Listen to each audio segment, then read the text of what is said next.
ਵਿਦਾਈ ਦੀ ਗੱਲ ਕਰਦਿਆਂ ਭਾਵੁਕ ਜਿਹਾ ਮਾਹੌਲ ਬਣ ਜਾਂਦਾ ਹੈ। ਹਰ ਕੋਈ ਕਿਸੇ ਭੈਣ ਜਾਂ ਧੀ ਦੀ ਵਿਦਾਈ ਨੂੰ ਯਾਦ ਕਰਦਾ ਹੈ ਜਾਂ ਫਿਰ ਬਹੁਤ ਹੀ ਭਾਵੁਕਤਾ ਭਰਪੂਰ ਦੇਖੀ ਵਿਦਾਈ। ਹਰ ਔਰਤ ਆਪਣੀ ਵਿਦਾਇਗੀ ਦੇ ਪਲਾਂ ਨੂੰ ਇਸ ਤਰ੍ਹਾਂ ਮਹਿਸੂਸ ਕਰਦੀ ਰਹਿੰਦੀ ਹੈ ਜਿਵੇਂ ਕੱਲ੍ਹ ਦੀ ਗੱਲ ਹੋਵੇ। ਪੇਕੇ ਘਰ ਦੇਹੜੀ ਤੇ ਪੈਰ ਰੱਖਦਿਆਂ ਵਿਦਾਈ ਦੇ ਪਲ ਦਿਲ ਤੇ ਦਿਮਾਗ 'ਚ ਜ਼ਰੂਰ ਆਉਂਦੇ ਹਨ, ਫਿਰ ਭਾਵੇਂ ਔਰਤ ਬੁੜੀ ਕਿਉਂ ਨਾ ਹੋ ਗਈ ਹੋਵੇ। ਸੰਨ 2010 ਵਿੱਚ ਜਦੋਂ ਮਾਸੀ ਜੀ ਦੇ ਬੇਟੇ ਦਾ ਵਿਆਹ ਸੀ ਤਾਂ ਵੀਰੇ ਦਾ ਸਾਲਾ ਨਵੀਂ ਭਾਬੀ ਦਾ ਭਾਈ ਪਹਿਲਾਂ ਬਹੁਤ ਨੱਚਿਆ। ਖੂਬ ਨੱਚ ਉਸਨੇ ਭੈਣ ਦੇ ਵਿਆਹ ਦੀ ਖੁਸ਼ੀ ਮਨਾਈ, ਪਰ ਵਿਦਾਇਗੀ ਪਲਾਂ ਵਿੱਚ ਜਿੰਨਾ ਰੋਇਆ ਮੈਂ ਕਦੇ ਕਿਸੇ ਨੂੰ ਇੰਨਾ ਰੋਂਦੇ ਹੋਏ ਨਹੀਂ ਦੇਖਿਆ। ਉਸ ਨੂੰ ਦੇਖ ਕੇ ਮੇਰੇ ਮੰਮਾ ਅਤੇ ਮਾਸੀ ਜੀ ਵੀ ਰੋਣ ਲੱਗ ਪਏ। ਉਦੋਂ ਵਿਦਾਇਗੀ ਦੇ ਅਰਥ ਮੈਨੂੰ ਨਹੀਂ ਸੀ ਪਤਾ। ਮੈਂ ਮੰਮਾ ਤੇ ਮਾਸੀ ਨੂੰ ਕਿਹਾ, ਕਿਉਂ ਰੋਂਦੇ ਹੋ ਮੰਮਾ ਤੇ ਮਾਸੀ, ਆਪਾਂ ਤਾਂ ਭਾਬੀ ਲੈ ਕੇ ਚੱਲੇ ਆਂ। ਪਰ ਅੱਜ ਮੈਨੂੰ ਮੇਰੀ ਮਾਂ ਦੇ ਰੋਣ ਦਾ ਅਹਿਸਾਸ ਹੁੰਦਾ ਹੈ, ਕਿਉਂਕਿ ਉਸ ਸਮੇਂ ਮੇਰੀ ਮਾਂ ਨੂੰ ਪਤਾ ਸੀ ਕਿ ਕੁਝ ਸਾਲਾਂ ਬਾਅਦ ਮੈਂ ਵੀ ਆਪਣੀ ਬੇਟੀ ਨੂੰ ਵਿਦਾ ਕਰਨਾ ਹੈ। ਕਹਿੰਦੇ ਨੇ ਕਿ ਧੀ ਜੰਮੇ ਤੇ ਕੋਈ ਖੁਸ਼ੀ ਨਹੀਂ ਮਨਾਉਂਦਾ। ਮੇਰੀ ਤੁੱਛ ਸੋਚ ਮੁਤਾਬਿਕ ਸ਼ਾਇਦ ਤਾਂ ਹੀ ਨਹੀਂ ਮਨਾਉਂਦੇ ਕਿ ਧੀ ਤਾਂ ਬੇਗਾਨਾ ਧਨ ਹੈ, ਸਾਡੇ 'ਚ ਪਿਆਰ ਪਾ ਕੇ ਇਸਨੇ ਬੇਗਾਨੀ ਹੋ ਜਾਣਾ ਹੈ।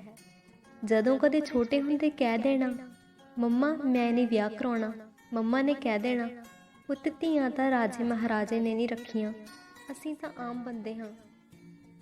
ਜਦੋਂ ਮੇਰੇ ਵਿਆਹ ਬਾਰੇ ਮੰਮਾ ਨੇ ਜਾਂ ਕਿਸੇ ਹੋਰ ਦੋਸਤ ਮਿੱਤਰ ਰਿਸ਼ਤੇਦਾਰ ਨੇ ਗੱਲ ਕਰਨੀ ਤਾਂ ਮੈਂ ਸੋਚਣਾ, ਜੇ 2 ਕੁ ਸਾਲ ਮੰਮਾ ਕੋਲ ਹੋਰ ਵਧੀਆ ਲੰਘ ਜਾਣ ਤਾਂ ਵਧੀਆ।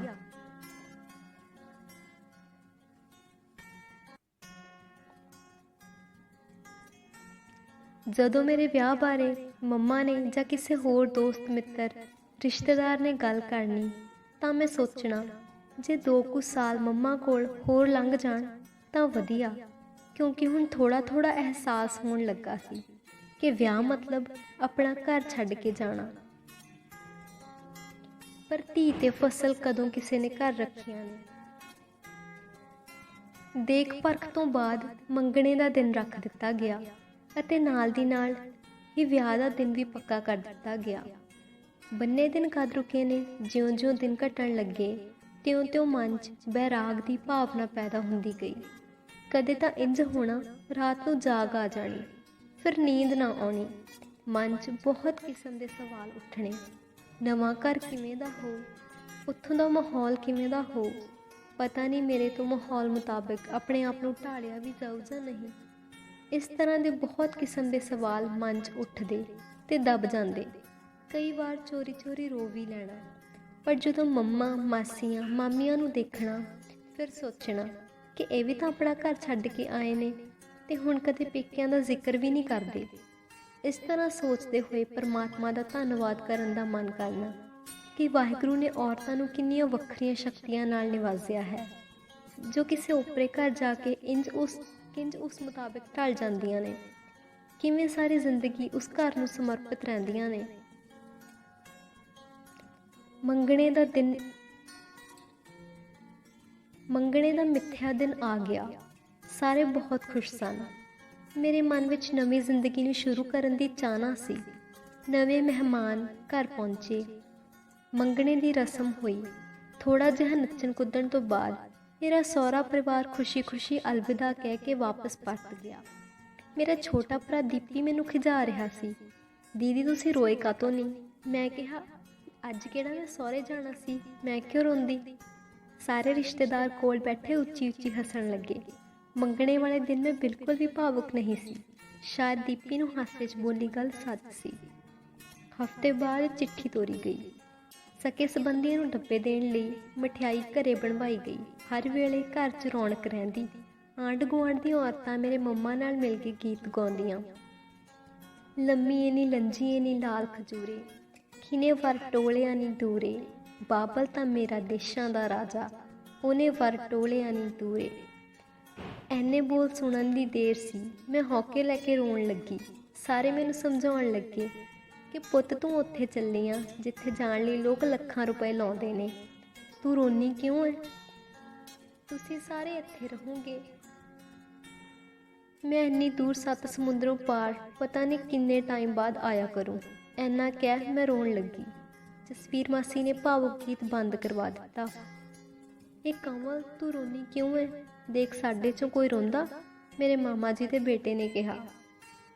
ਵੀਰੇ ਤੁਸੀਂ ਕਿਹੜਾ ਸਹੁਰੇ ਜਾਣਾ? ਮੈਂ ਇੱਕਦਮ ਵੀਰੇ ਨੂੰ ਕਿਹਾ। ਤੈਨੂੰ ਤਾਂ ਵਿਦਾ ਕਰਨਾ ਹੀ ਆ ਜੇ ਅਸੀਂ ਨਹੀਂ ਜਾਣਾ। ਤੂੰ ਦੇਖੀ ਜਦ ਤੂੰ ਵਿਦਾ ਹੋਊਂਗੀ ਮੈਂ ਜਮਾ ਨਹੀਂ ਰੋਣਾ। ਤੂੰ ਕੰਨ ਬਹੁਤ ਖਾਨੀ ਆ ਇਸ ਲਈ ਤੈਨੂੰ ਇੰਨੀ ਦੂਰ ਵਿਆਹ ਰਹੇ ਆ। ਵੀਰੇ ਦੀ ਇੰਨੀ ਗੱਲ ਸੁਣ ਮੈਂ ਹੋਰ ਉੱਚੀ ਉੱਚੀ ਰੋਣ ਲੱਗੀ। ਮੰਮਾ ਨੇ ਚੁੱਪ ਕਰਵਾਇਆ। ਪੁੱਤ ਚੁੱਪ ਕਰ, ਤੈਨੂੰ ਵਿਆਹ ਤੱਕ ਇਹਨਾਂ ਨੇ ਰਵਾ ਪਤਲੀ ਕਰ ਦੇਣਾ। ਚੁੱਪ ਕਰ ਮੇਰੀ ਸਿਆਣੀ ਧੀ। ਜਿਉਂ-ਜਿਉਂ ਵਿਆਹ ਦੇ ਦਿਨ ਨੇੜੇ ਆਉਂਦੇ ਗਏ ਮੇਰੀ ਭੁੱਖ ਘਟਦੀ ਗਈ। ਬੋਲਣ ਦਾ ਵੀ ਘੱਟ ਹੀ ਜੀਅ ਕਰਦਾ। ਜਿਸ ਦਿਨ ਮਹਿੰਦੀ ਦੀ ਰਸਮ ਸੀ ਸਾਰੀਆਂ ਭਾਬੀਆਂ ਭੈਣਾਂ ਸਾਡੇ ਘਰ ਇਕੱਠੀਆਂ ਹੋ ਮਹਿੰਦੀ ਲਗਵਾ ਰਹੀਆਂ ਸਨ।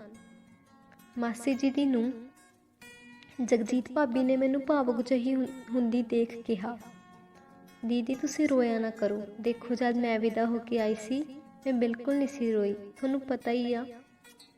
ਮੈਂ ਸੋਚ ਰਹੀ ਸੀ ਕਿ ਸਾਰੇ ਜਣੇ ਬਹੁਤ ਦਲੇਰ ਨੇ, ਮੈਂ ਹੀ ਹਾਂ ਕਮਜ਼ੋਰ ਦਿਲ। ਮੇਲ ਵਾਲਾ ਦਿਨ ਆ ਗਿਆ। ਕੁਆਰੀ ਧੀ ਦੇ ਰੂਪ 'ਚ ਮੇਰੇ ਪੇਕੇ ਪਰਿਵਾਰ 'ਚ ਆਖਰੀ ਦਿਨ। ਸੁਖਮਨੀ ਸਾਹਿਬ ਦਾ ਪਾਠ ਆਰੰਭ ਹੋਇਆ। ਸਾਰੇ ਪਿੰਡ ਦੇ ਲੋਕ, ਦੋਸਤ ਮਿੱਤਰ, ਰਿਸ਼ਤੇਦਾਰ ਆ ਰਹੇ ਸਨ। ਅੱਜ ਮੇਰੇ ਵੱਲ ਵੇਖਣ ਦਾ ਸਭ ਦਾ ਨਜ਼ਰੀਆ ਹੋਰ ਸੀ। ਸਾਰੇ ਬਜ਼ੁਰਗ ਮੇਰਾ ਸਿਰ ਪਲੋਸ ਕੇ ਚੰਗੇ ਭਵਿੱਖ ਦੀ ਕਾਮਨਾ ਕਰ ਰਹੇ ਸਨ। ਪਾਠ ਦੀ ਸਮਾਪਤੀ ਤੋਂ ਬਾਅਦ ਢੋਲ ਢਮੱਕੇ ਨਾਲ ਨਾਨਕਾ ਪਰਿਵਾਰ ਆਇਆ। ਘੰਟਾ ਕੁ ਬਾਅਦ ਇਸੇ ਤਰ੍ਹਾਂ ਸਾਰੀਆਂ ਮਾਸੀਆਂ ਆਈਆਂ। ਘਰ 'ਚ ਖੂਬ ਰੌਣਕ ਸੀ। ਸਰਦੀਆਂ ਦੇ ਦਿਨ ਛੋਟੇ ਹੋਣ ਕਰਕੇ 5 ਕੁ ਵਜੇ ਹੀ ਮੂੰਹ ਹਨੇਰਾ ਜਿਹਾ ਹੋਣ ਲੱਗਦਾ ਹੈ। ਮੰਮਾ ਨੇ ਮੈਨੂੰ ਬੰਨ ਦੀ ਰਸਮ ਲਈ ਤਿਆਰ ਹੋਣ ਲਈ ਕਿਹਾ। ਵਿਆਹ 'ਚ ਇਕੱਠ ਮੱਠ ਕਰਕੇ ਸਾਰੇ ਕੱਪੜੇ ਮਠਿਆਈਆਂ ਵਾਲੇ ਕਮਰੇ 'ਚ ਅਟੈਚੀਆਂ 'ਚ ਪਏ ਸਨ। ਕਮਰੇ 'ਚ ਵੜਦੇ ਹੀ ਮੇਰੇ ਹੰਝੂਆਂ ਦਾ ਐਸਾ ਬੰਨ ਟੁੱਟਿਆ, ਸਾਹ ਨਾਲ ਸਾਹ ਰਲਾਉਣੇ ਔਖੇ ਹੋ ਗਏ। ਜਸਵੀਰ ਮਾਸੀ ਰੋਂਦੀ ਦੀ ਆਵਾਜ਼ ਸੁਣ ਅੰਦਰ ਆ ਗਏ। ਚੁੱਪ ਕਰਵਾਉਂਦੇ ਆਪ ਵੀ ਰੋਣ ਲੱਗੇ। ਮੰਮਾ ਨੇ ਅੰਦਰ ਆ ਥੋੜ੍ਹਾ ਸਖਤਾਈ ਨਾਲ ਕਿਹਾ, ਕੀ ਹੈ ਕਮਲ, ਸਾਰੇ ਰਿਸ਼ਤੇਦਾਰ ਚਾਲ ਆੜ ਕਰ ਰਹੇ ਨੇ ਤੇ ਤੂੰ ਰੋਈ ਜਾਂਦੀ ਆ। ਐਵੇਂ ਨਹੀਂ ਮਨ ਖਰਾਬ ਕਰੀਦਾ। ਮੰਮਾ ਨੂੰ ਥੋੜ੍ਹਾ ਗੁੱਸੇ 'ਚ ਦੇਖ ਮੈਂ ਚੁੱਪ ਕਰ ਗਈ। ਬੰਨ ਦੀ ਰਸਮ ਸਮੇਂ ਖੱਬੇ ਪਾਸਿਓਂ ਮੰਮਾ, ਸੱਜੇ ਪਾਸਿਓਂ ਦੀਪੀ ਮੈਨੂੰ ਫੜੀ ਆ ਰਹੇ ਸਨ। ਸਭ ਨੇ ਚਾਅ ਤੇ ਹੁਲਾਸ ਨਾਲ ਬੰਨ ਲਾਇਆ। ਜਾਗੋ ਤੇ ਦੀਪੀ ਆਪ ਬੋਲੀਆਂ ਪਾ ਨੱਚਿਆ। ਮੈਂ ਪਹਿਲੀ ਵਾਰ ਇਹਨੂੰ ਬੋਲੀਆਂ ਪਾਉਂਦੇ ਸੁਣਿਆ ਸੀ। ਜਿਸ ਤਰ੍ਹਾਂ ਭੰਗੜਾ ਪਾ ਰਿਹਾ ਸੀ, ਮੇਰੇ ਵਿਆਹ ਦਾ ਚਾਅ ਉਜਾਗਰ ਕਰ ਰਿਹਾ ਸੀ, ਉਸੇ ਤਰ੍ਹਾਂ ਇਹ ਆਪਣਾ ਹੁਲਾਸ ਪ੍ਰਗਟ ਕਰ ਰਿਹਾ ਸੀ। ਪਾਪਾ ਦੇ ਦੋਸਤ, ਮੇਰੇ ਸਾਰੇ ਵੀਰੇ ਭਾਬੀਆਂ ਸਹੇਲੀਆਂ ਢੋਲ ਤੇ ਬੋਲੀਆਂ ਪਾ ਨੱਚੇ। ਡੀਜੇ ਦੀ ਰਵਾਇਤ ਨੂੰ ਬਹੁਤ ਲੇਟ ਸ਼ੁਰੂ ਕੀਤਾ। ਮੈਨੂੰ ਛੇਤੀ ਸੌਣ ਦੀ ਹਦਾਇਤ ਕੀਤੀ ਗਈ ਤਾਂ ਜੋ ਅਗਲੇ ਦਿਨ ਚਿਹਰੇ 'ਤੇ ਥਕਾਵਟ ਨਾ ਦਿਸੇ। ਪਰ ਦੀਪੀ, ਮੰਮਾ ਤੇ ਮੋਤਬਰ ਰਿਸ਼ਤੇਦਾਰ ਸਾਰੀ ਰਾਤ ਜਾਗਦੇ ਰਹੇ। ਬਰਾਤ ਦੀ ਆਓ ਭਗਤ ਦੀ ਤਿਆਰੀ ਕਰਦੇ ਰਹੇ। ਵਿਆਹ ਵਾਲੇ ਦਿਨ ਦੀ ਸਵੇਰ ਹੋਈ। ਉੱਠ ਪੁੱਤ, 4 ਵੱਜ ਗਏ। ਮੰਮਾ ਨੇ ਉਠਾਇਆ। ਮੰਮਾ ਗਰਮ ਪਾਣੀ ਦਾ ਗਲਾਸ ਫੜੀ ਖੜੇ ਸਨ। ਮੈਂ ਮਾਂ ਨੂੰ ਦੇਖਦੇ ਹੀ ਭਾਵੁਕ ਹੋ ਗਈ, ਕਿਉਂਕਿ ਪਤਾ ਸੀ ਕਿ ਅੱਜ ਆਖਰੀ ਦਿਨ ਸੀ ਜਦ ਮੇਰੀ ਮਾਂ ਨੇ ਉਠਾਉਣਾ ਸੀ। ਕੱਲ੍ਹ ਤੋਂ ਕਿਸ ਨੇ ਕਿਵੇਂ ਉਠਾਉਣਾ ਸੀ ਕੁਝ ਨਹੀਂ ਸੀ ਪਤਾ। ਜਦੋਂ ਅੱਖ 'ਚ ਇੱਕ ਹੰਝੂ ਗਿਰਿਆ, ਮੰਮਾ ਨੇ ਮੇਰੇ ਸਿਰਹਾਣੇ ਬੈਠ ਦਿਲਾਸਾ ਦਿੱਤਾ। ਪੁੱਤ, ਘਰ ਬਦਲਿਆ ਜਾਣਾ, ਮਾਂ ਤਾਂ ਨਹੀਂ ਬਦਲਣੀ, ਘਰੋਂ ਰਿਸ਼ਤਾ ਤਾਂ ਨਹੀਂ ਟੁੱਟਣਾ। ਤੂੰ ਦੇਖ, ਉਹਨਾਂ ਨੇ ਦੁਨੀਆ ਨੂੰ ਕੋਲ ਕਰਤਾ। ਜਦ ਮਰਜ਼ੀ ਫੋਨ ਕਰ ਲਿਆ ਕਰੀਂ, ਜਦ ਮਰਜ਼ੀ ਆ ਜਾਇਆ ਕਰੀਂ। ਉੱਠ ਮੇਰੀ ਧੀ, ਨਹਾਈ ਧੋਈ ਕਰੀਏ ਪੁੱਤ। ਮੰਮਾ ਦੀ ਗੱਲ ਨੇ ਮੇਰਾ ਮਨ ਕੈੜਾ ਕਰ ਦਿੱਤਾ। ਨਹਾਈ ਧੋਈ ਸਮੇਂ 7 ਸੁਹਾਗਣਾਂ ਮੇਰੇ ਆਲੇ ਦੁਆਲੇ ਖੜ ਗਈਆਂ। ਜਿਹੜੀ ਮਾਂ ਨੇ ਪਾਲਿਆ ਪੜ੍ਹਾਇਆ, ਉਹ ਮਾਂ ਮੈਨੂੰ ਦਿਖੀ ਹੀ ਨਹੀਂ। ਮੰਮਾ ਮੰਮਾ ਮੰਮਾ, ਇੱਧਰ ਆਓ, ਪਹਿਲਾਂ ਤੁਸੀਂ ਸ਼ਗਨ ਕਰੋ। ਮੰਮਾ ਨੂੰ ਪਤਾ ਸੀ, ਉਹਨਾਂ ਨੇ ਕੋਈ ਸਵਾਲ ਨਹੀਂ ਕੀਤਾ। ਮਾਣ ਨਾਲ ਸ਼ਗਨ ਕੀਤਾ। ਇੱਥੇ ਵੀ ਰੋਣਾ ਲਾਜ਼ਮੀ ਸੀ। ਕਰਮਜੀਤ ਮਾਸੀ ਦੇ ਬੋਲ ਅਜੇ ਵੀ ਚੇਤੇ ਨੇ। ਪੁੱਤ, ਵਿਆਹ ਮਤਲਬ ਧੀ ਦਾ ਦੂਜਾ ਜਨਮ। ਜਦੋਂ ਨਵਜਨਮੇ ਬੱਚੇ ਨੂੰ ਪਹਿਲੀ ਵਾਰ ਨਹਾਉਂਦੇ ਨੇ ਤਾਂ ਦਹੀਂ ਨਾਲ ਨਹਾਉਂਦੇ ਨੇ। ਪੁੱਤ, ਅੱਜ ਤੇਰਾ ਵੀ ਦੂਜਾ ਜਨਮ ਹੋਇਆ, ਨੂੰਹ ਦੇ ਰੂਪ ਵਿੱਚ। ਤੂੰ ਸਾਨੂੰ ਧੀ ਬਣ ਕੇ ਬਹੁਤ ਖੁਸ਼ੀ ਦਿੱਤੀ ਆ, ਬਸ ਨੂੰਹ ਦੇ ਰੂਪ 'ਚ ਵੀ ਸਾਡਾ ਐਵੇਂ ਹੀ ਮਾਣ ਵਧਾਈ। ਮਾਸੀ ਦੇ ਬੋਲ ਇੰਨੀ ਦਿਲ ਦੀ ਗਹਿਰਾਈ 'ਚੋਂ ਨਿਕਲੇ ਸਨ, ਮੈਨੂੰ ਸ਼ਾਇਦ ਹੀ ਕਦੇ ਭੁੱਲ ਸਕਣ। ਫਿਰ ਚੂੜੇ ਦੀ ਰਸਮ ਹੋਈ, ਸਾਰੇ ਆਲੇ ਦੁਆਲੇ ਖੜੇ ਸਨ। ਮੇਰਾ ਬੈਗ ਪੈਕ ਹੋ ਗਿਆ ਸੀ। ਅੱਜ ਕੱਲ੍ਹ ਧੀ ਦੀ ਵਿਦਾਈ ਤਾਂ ਪਾਰਲਰ ਜਾਣ ਲੱਗੇ ਹੀ ਹੋ ਜਾਂਦੀ ਹੈ। ਸਾਰੇ ਮੇਰੇ ਆਲੇ ਦੁਆਲੇ ਹੋ ਗੱਡੀ ਤੱਕ ਛੱਡਣ ਆਏ। ਮੈਂ ਘਰ ਨੂੰ ਵਾਰ-ਵਾਰ ਨਿਹਾਰ ਰਹੀ ਸੀ। ਪਤਾ ਸੀ ਕਿ ਧੀ ਦੇ ਰੂਪ 'ਚ ਵਿਦਾ ਹੋ ਰਹੀ ਹਾਂ। ਫਿਰ ਪ੍ਰਾਹੁਣੀ ਧੀ ਦੇ ਰੂਪ ਵਿੱਚ ਪਰਤ ਕੇ ਆਵੇਗੀ। ਮਾਂ ਨੇ ਦਹੀਂ ਸ਼ੱਕਰ ਖਵਾ ਕੇ ਤੋਰਿਆ। ਪਾਰਲਰ ਤੋਂ ਤਿਆਰ ਹੋ ਮੈਂ ਪੈਲਸ ਪਹੁੰਚੀ। ਸਾਰਿਆਂ ਲਈ ਮੈਂ ਖਿੱਚ ਦਾ ਕੇਂਦਰ ਸੀ। ਬਰਾਤ ਆਈ। ਕੁਝ ਕੁ ਮੁੱਖ ਪਰਿਵਾਰਕ ਮੈਂਬਰ ਸਾਨੂੰ ਆਨੰਦ ਕਾਰਜਾਂ ਦੀ ਰਸਮ ਲਈ ਲੈ ਗਏ। ਗੁਰੂ ਮਹਾਰਾਜ ਦੇ ਸਰੂਪ ਅੱਗੇ ਸਾਨੂੰ ਨਤਮਸਤਕ ਕੀਤਾ ਗਿਆ। ਜਦੋਂ ਮੇਰੇ ਮਾਸੜ ਜੀ ਨੇ ਮੈਨੂੰ ਲੜ ਫੜਾਇਆ ਤਾਂ ਪਾਪਾ ਦੀਆਂ ਯਾਦਾਂ ਨੇ ਮੈਨੂੰ ਘੇਰ ਲਿਆ। ਹੰਝੂਆਂ ਦਾ ਵਹਿ ਤੁਰਨਾ ਲਾਜ਼ਮੀ ਸੀ। ਲਾਵਾਂ ਤੋਂ ਬਾਅਦ ਰਾਗੀ ਸਿੰਘਾਂ ਦੇ ਗਾਏ ਸ਼ਬਦ ਨੇ ਹੋਰ ਭਾਵੁਕ ਕਰ ਦਿੱਤਾ। ਮੇਰੇ ਬਾਬਲਾ, ਮੇਰੇ ਬਾਬਲਾ, ਵਿਆਹ ਹੋਆ ਮੇਰੇ ਬਾਬਲਾ, ਗੁਰਮੁਖੇ ਹਰ ਪਾਇਆ। ਅਗਿਆਨ ਅੰਧੇਰਾ ਕੱਟਿਆ, ਗੁਰਗਿਆਨ ਪ੍ਰਚੰਡ ਬੁਲਾਇਆ। ਵਿਆਹ ਹੋਆ ਮੇਰੇ ਬਾਬਲਾ, ਗੁਰਮੁਖੇ ਹਰ ਪਾਇਆ। ਪਿੱਛੇ ਬੈਠੀ ਮੇਰੀ ਭੈਣਾਂ ਵਰਗੀ ਸਹੇਲੀ ਤੇ ਮਾਸੀ ਜੀ ਦੀ ਬੇਟੀ ਵਾਰ-ਵਾਰ ਧਰਵਾਸ ਦੇ ਚੁੱਪ ਕਰਵਾ ਰਹੀਆਂ ਸਨ, ਪਰ ਮਨ ਟਿਕ ਹੀ ਨਹੀਂ ਸੀ ਰਿਹਾ। 4 ਲਾਵਾਂ ਤੋਂ ਬਾਅਦ ਪਾਠੀ ਸਾਹਿਬਾਨ ਨੇ ਸਿੱਖਿਆ ਪੜ੍ਹਨੀ ਸ਼ੁਰੂ ਕੀਤੀ। ਜਦੋਂ ਭਾਵੁਕਤਾ ਦਾ ਮਾਹੌਲ ਬਣਨ ਲੱਗਾ, ਜੋਤਵੀਰ ਜੀ ਨੇ ਪਾਠੀ ਨੂੰ ਬੇਨਤੀ ਕੀਤੀ ਅਤੇ ਸਿੱਖਿਆ ਬੰਦ ਕਰਵਾਈ। ਮੰਮਾ ਨੇ ਸਿਰ ਪਲੋਸ ਕੇ ਚੁੱਪ ਕਰਵਾਉਂਦੇ ਕਿਹਾ, ਪੁੱਤ ਐਵੇਂ ਨਾ ਕਰ, ਨਵੀਂ ਜ਼ਿੰਦਗੀ ਨੂੰ ਖੁਸ਼ ਹੋ ਕੇ ਸਵੀਕਾਰ ਕਰ। ਮਹਾਰਾਜ ਦੀ ਹਜ਼ੂਰੀ ਵਿੱਚ ਹੁਣ ਮੈਂ ਕਈ ਰਿਸ਼ਤਿਆਂ ਨੂੰ ਲੜ ਬੰਨੀ ਬੈਠੀ ਸੀ। ਇੱਕ ਧੀ ਦਾ ਰਿਸ਼ਤਾ, ਇੱਕ ਪਤਨੀ ਦਾ, ਇੱਕ ਨੂੰਹ ਦਾ।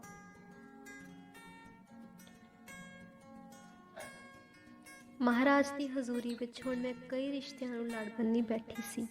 ਇੱਕ ਧੀ ਦਾ ਰਿਸ਼ਤਾ, ਇੱਕ ਪਤਨੀ ਦਾ, ਇੱਕ ਨੂੰਹ ਦਾ। ਆਨੰਦ ਕਾਰਜਾਂ ਤੋਂ ਬਾਅਦ ਮੇਰਾ ਪੇਕਾ ਪਰਿਵਾਰ ਅੱਡ ਰਾਹ 'ਤੇ ਪੈ ਗਿਆ ਤੇ ਸਹੁਰਾ ਪਰਿਵਾਰ ਮੈਨੂੰ ਲੈ ਅੱਡ ਰਾਹ 'ਤੇ। ਮਨ ਬਹੁਤ ਉਦਾਸ ਹੋਇਆ। ਮੈਂ ਰੋ ਰਹੀ ਸੀ। ਮੇਰੇ ਪਤੀ ਮੈਨੂੰ ਚੁੱਪ ਕਰਵਾ ਰਹੇ ਸੀ। ਪੈਲਸ ਪਹੁੰਚ ਬਾਕੀ ਰਸਮਾਂ ਸ਼ੁਰੂ ਹੋਈਆਂ। ਅੱਜ ਭੱਜਿਆ ਜਾ ਰਿਹਾ ਸੀ। ਅੰਤ ਵਿਦਾਇਗੀ ਦਾ ਸਮਾਂ ਆ ਗਿਆ। ਸਾਰੇ ਮੈਨੂੰ ਡੋਲੀ ਵਾਲੀ ਕਾਰ ਕੋਲ ਛੱਡਣ ਜਾ ਰਹੇ ਸਨ। ਇੱਕ ਲੰਮੀ ਭੀੜ ਮੇਰੇ ਪਿੱਛੇ ਆ ਰਹੀ ਸੀ। ਮੇਰਾ ਸਾਰਾ ਪਿੰਡ ਪਰਿਵਾਰ ਨਾਲ ਸੰਬੰਧਿਤ ਦੋਸਤ ਮਿੱਤਰ ਰਿਸ਼ਤੇਦਾਰ ਸਭ ਡੋਲੀ ਸਮੇਂ ਮੌਜੂਦ ਸਨ। ਮੈਂ ਪਹਿਲੀ ਵਾਰ ਵਿਦਾਇਗੀ ਸਮੇਂ ਇੰਨੀ ਭੀੜ ਦੇਖ ਰਹੀ ਸੀ। ਨਹੀਂ ਤਾਂ 95% ਵਿਆਹਾਂ ਵਿੱਚ